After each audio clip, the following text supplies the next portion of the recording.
The older I get, the smaller my circle becomes. I call it an orbit rather than a circle, but it's like an orbit like the sun. Sometimes they swing close to the sun, sometimes they're way out. Which is the fascinating part to me. It really is the journey that ends up being important in the memory. You build a business from scratch and someone comes in and says, hey, this thing that you built, I think it's really cool and really valuable, and I want to give you a whole bunch of money for it. It's always going to be like this. We're always kicking ass. We're always going to hit numbers. We're always going to grow. Welcome to Money Mavericks, the podcast where we explore the dynamic world of finance, investment, and entrepreneurship. I'm Kirk Drake. And I'm Daryl Hicks. Together, we're here to bring you the latest insights, expert opinions from the trailblazers who are redefining success in the financial world.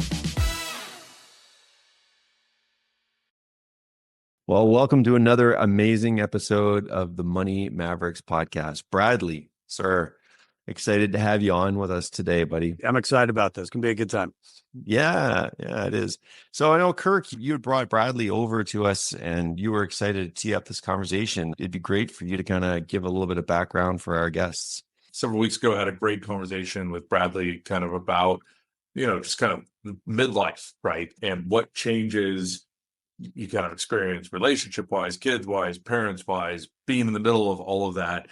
You're at this, in theory, this different spot in life where you're a little wiser, maybe. I'm not sure. At least I would like to think so. Right. As I like to say, I know what not to do at this point. I'm not sure I know what to do, and just had a great conversation about that. I thought it would be a really interesting set of topics to dive into that's less the mechanization of investment banking or the art of a deal or, buying or selling a company or that kind of stuff, and more into the human elements of finance and banking and how that impacts our decisions, our core values, our lifestyles, all of those kind of things.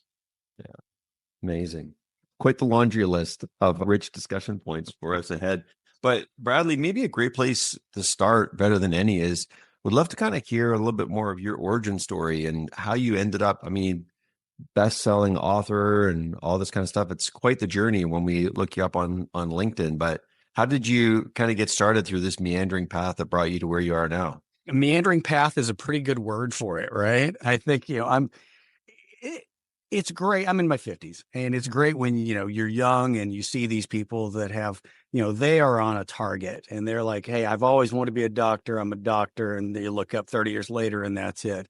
And it would be great if life were that linear, but it's not. And I'm the father of 3 20-something kids, and you see how, them go through it as well. But my journey, it goes back to Texas. I'm a fifth generation Texan. I grew up in West Texas, far West Texas. I've been a study of contrast my whole life. So West Texas, near to Mexico, the dirt, I can go cowboy in boots all the time, but I also played big time tennis growing up and traveled the world, and was one of those child prodigies that moved away at 14 and lived off in an academy. And I'm buddies with people who are, the guy that just won the silver in the Olympics. His coach is one of my best friends. And so it's this yin and yang of, do you go country club or do you go NASCAR and dirt? And it's kind of always been my way of being. And I'm fortunate in that regard. And I ended up played tennis at the University of Oklahoma, and I was your typical athlete frat boy. The meandering path started there. And very good question on that. Is University of Oklahoma like a tennis powerhouse? I don't really know anything about tennis, so it's not Stanford or anything like that. But it's at the time we did pretty well. Look, I'm going to date myself here totally. We were the Big 8 at the time. Okay, so you go Big 8, Big 12. Now everybody's in the SEC. I enjoyed it. Okay. It was good. I was competitive. I played. To be a D1 athlete in anything, I think, especially at a big school like that, was good. I was there during the Bosworth Switzer days and in the middle of all that good stuff. But after I graduated, I went to work for one of the very, very, very early internet companies. And, back when, the stuff that we get for free now, there were only 3 people. It was LexisNexis. It was a division of Dow Jones, and another company that sold, newspaper archive info. That's what I did. It was my first job out of school. And I found myself at 22, 23 in New York City, way over my head, dealing with senior and EVP level folks, some of the biggest companies in the world and media and other things. And the benefit was the technology was so new, they didn't know what was going on. And that's fine. I knew just a little more than them. But point being, I got a real world education in what to do not to do, the type of business people you want to be around, how you negotiate. And, it was every day I'm getting my ass handed to me, and I kept a journal. So I didn't start off to be a writer, and I just kept a journal of like, okay, number one, don't sleep with your coworkers. B, here's how you respect employees. I mean, it was just the basics. And at the time, there was Gen X was becoming popular as a term. And I think Time Magazine did a cover story called The 20-somethings and Slackers. And I had made some great connections with my clients, and I opened my mouth at the right time. And I had an idea because no one had written anything catering, it was all slacker type stuff, but no one had written a business book or catered to people who were ambitious. And so I had an idea for it, and I opened my mouth to some folks I knew. One was an executive at CNBC, and the other was a writer for Fortune. And I said, "You're too smart for what you're doing. You'll never run this company. What do you really want to do?" And I said, "I've had a crazy idea for a book and consulting." They opened a door for me and introduced me to a woman that at the time had started the literary department for William Morris. I'm 26 years old. And I wrote 11 pages from my journal, and you made a few videos from my friends at ABC and some other places on me speaking, then a 40-page marketing plan. And I got a book deal with Random House at 26. And that's before now everybody self-published look. I mean, you think of an idea, you're suddenly a published author, which I think is a total load of crap. And, Random House cut me a deal for more money than I ever made in my life. And I wrote the book called Job Smarts for 20-somethings, which is the first business book for Gen X. And it became a bestseller, hit 5 on the Wall Street Journal's list. And the rest is history. It kind of set me off on being that voice for professionals of our age. And it led me to really helping be a career voice. And I worked with companies like Southwest Airlines, American, PwC, Dell, and others in creating recruiting programs for them. I created Southwest Airlines' first internship program and helped them develop their college recruiting program. And I did that for a number of years. I was doing that and I was speaking, but basically I was an OG influencer. Before being an influencer was cool, that's what I was doing. And, doing the speaking circuit and all of that. And my former wife, we can talk about this, don't marry money. Bad deal. I married a rich girl. And that was a whole thing of like, well, this is great. And I was making a boatload of money, but can you get like a steady job? Can you do this? And I ended up like a lot of people around 2000. I raised some money and quickly burned a company in the ground in a few months around the dot-com bubble, and had to go get a job. So I went to work for the Wall Street Journal. I'd written for them. I'd done some things there and went to work for them. And what ended up being the worst job of my life, working with people who hamming a punch a clock. I remember my first day, they flew me to New York. I'm a director level for Dow Jones, Wall Street Journal. I sit in this room with 7 other directors. The guy leaned over next to me. I said, "How long you been here?" He goes, 35 years. At the time I came out of my mouth. I go, "Damn, that's longer than I've been alive." And that was my career at Dow Jones. So I wrote a few more books. I wrote a book called Career Comeback. That was the idea of emotional side of job loss. And because we do wrap so much of ourselves up into our work, and that did very well and published all over the world. And it was time for me to leave.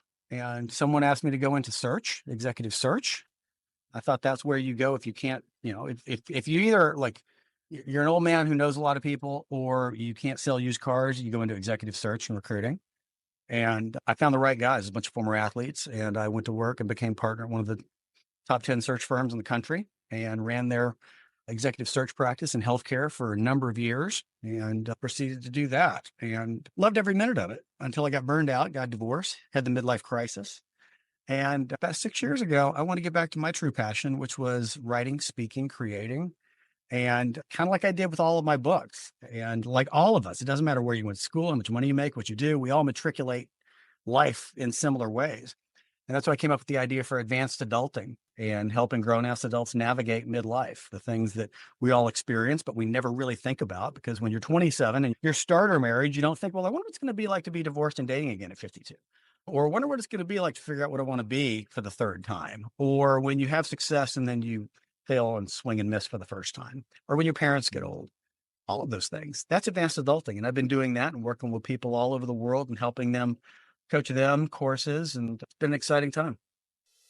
On Money Mavericks, we don't just talk about making money. We explore the innovative strategies and bold decisions that drive real change.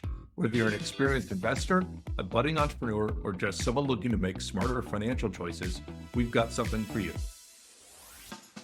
Every week, we're going to sit down with industry leaders, visionaries, and mavericks who share their journeys, challenges, and breakthroughs, from contrarian views on market trends to the secrets behind building a successful startup.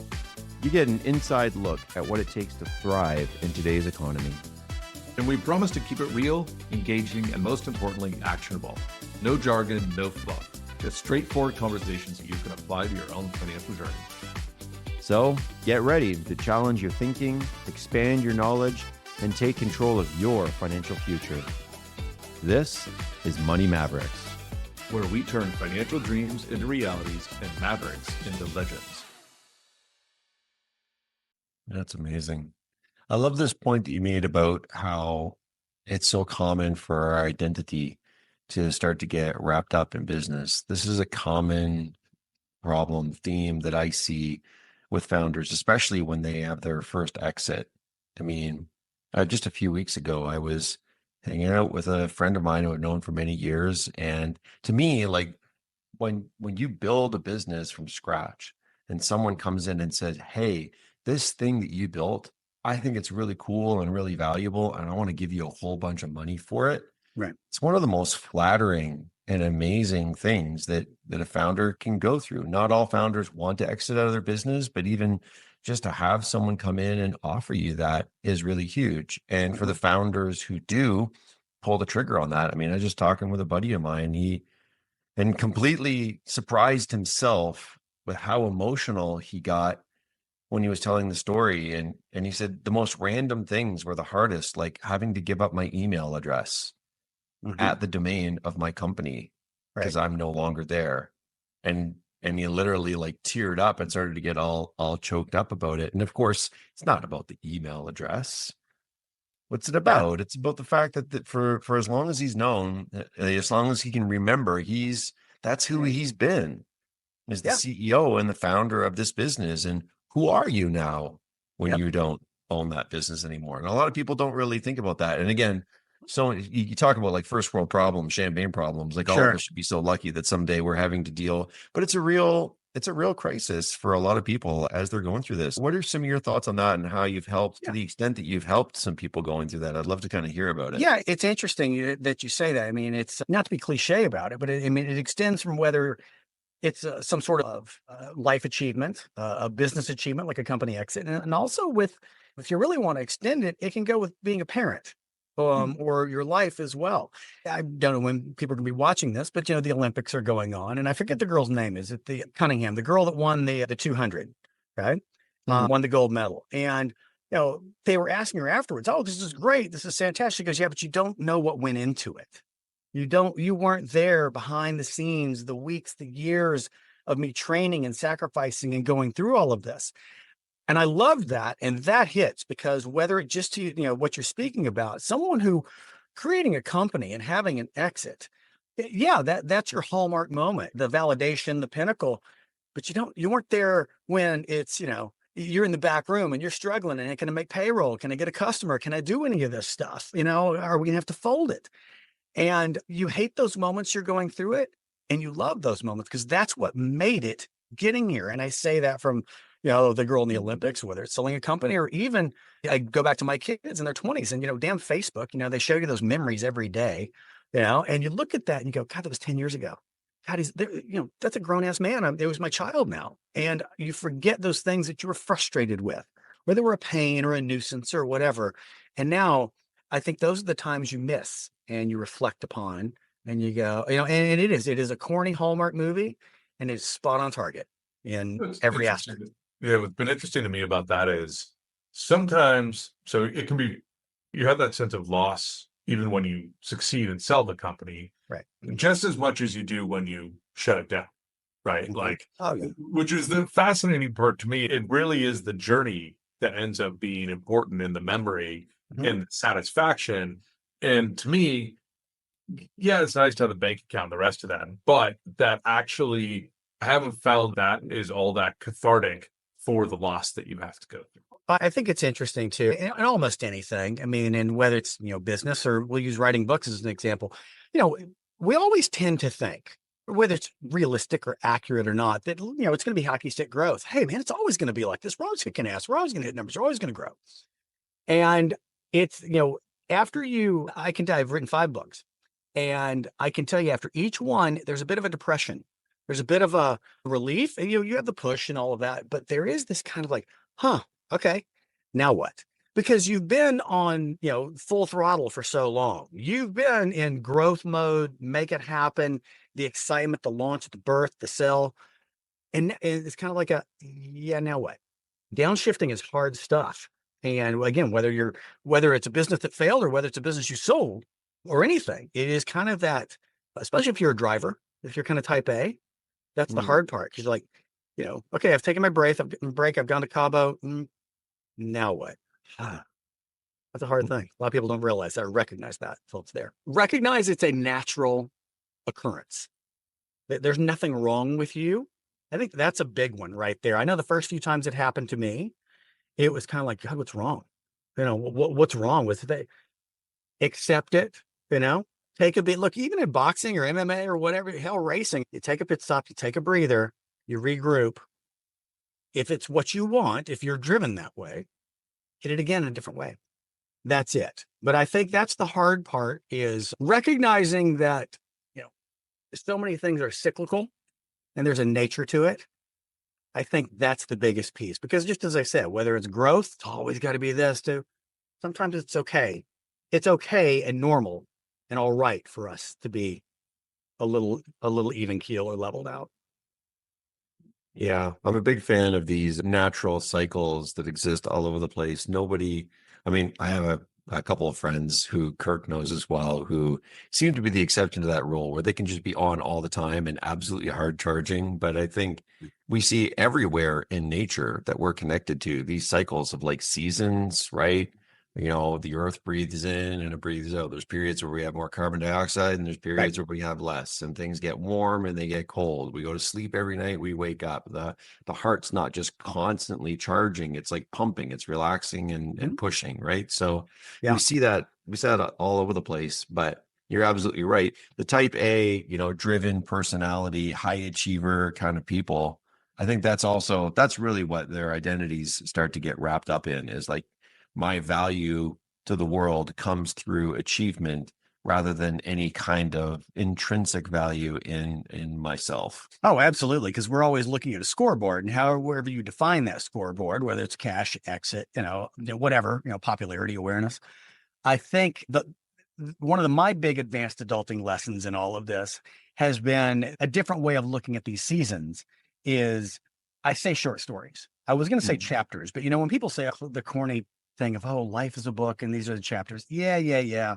But I think more accurately, the better life lived is it's a series of short stories, of independent short stories.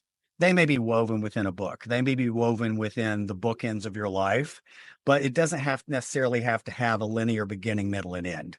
It doesn't, because there may be some common characters throughout, some common scenes or themes throughout, but each time, and it may be, hey, this is the short story of your founder period. This may be your short story of your parenting period. This may be your short story of your failure lesson. It could be anything. I'm remarkably open about this. Look, I go up and down, I think, like a lot of people. But I think I became more comfortable with the fact that it's not the one-hit wonder. Your life is multifaceted. It is this series of short stories. And it is not just, great, I built a big company, I had a great exit, I kicked ass, it was wonderful. Or I had some books and I was known for this. It was a matter of, okay, what's next? And it doesn't have to look the same. I can create different things. It reminds me, I don't know if either one of you ever read much Kurt Vonnegut. Yeah.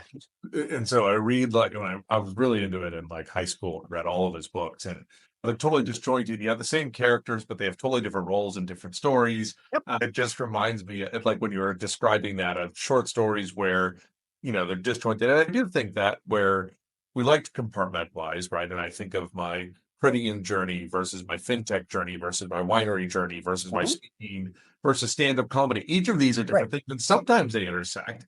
And sometimes you're known for something totally crazy and different, that has nothing to do with it. And your friends in this story don't understand this whole other thing about you, right? Oh, no. And I love that. You hit it right there. It's this idea of disjointed stories, and there's some common elements. And hopefully you take the lessons you learned along the way and you adapt them and you learn new lessons. You said something interesting, and I think that's another good point. It's going to freak some people out. What's he doing? Why are you doing that? Well, they want to put you in this one category. You're the blank. You're this guy. Yeah. What are you doing with that? Well, and it's the older I get, the smaller my circle becomes. I call it an orbit rather than a circle, but it's like an orbit like the sun. Sometimes they swing close to the sun, sometimes they're way out. And I think that's it. And it's become much smaller. It's become one of the other important lessons. And I think history and longevity does not necessarily indicate closeness at all. And that's a big thing. And if you're lucky enough and fortunate enough to have someone who is your 2 a.m. call in the night that you've known since high school, awesome. But there are people who I've, friendships and relationships I've developed in the past 5 years that are, they reflect more of who I am now, and they are tighter. And it doesn't necessarily mean a scorched earth, screw you, you're done. It's just that next short story. That character didn't make the cut and isn't going to come. Thanks for tuning into this episode of Money Mavericks. We hope you found it insightful and inspiring. Don't forget to subscribe, like, and leave a review on your favorite podcast platform. And be sure to share this episode with someone who needs to hear it. Stay connected with us on social media and visit our website for exclusive resources, episode transcripts, and more. Until next time, keep pushing the boundaries, making smart moves, and turning your financial dreams into realities. You've been listening to Money Mavericks, where Mavericks become legends.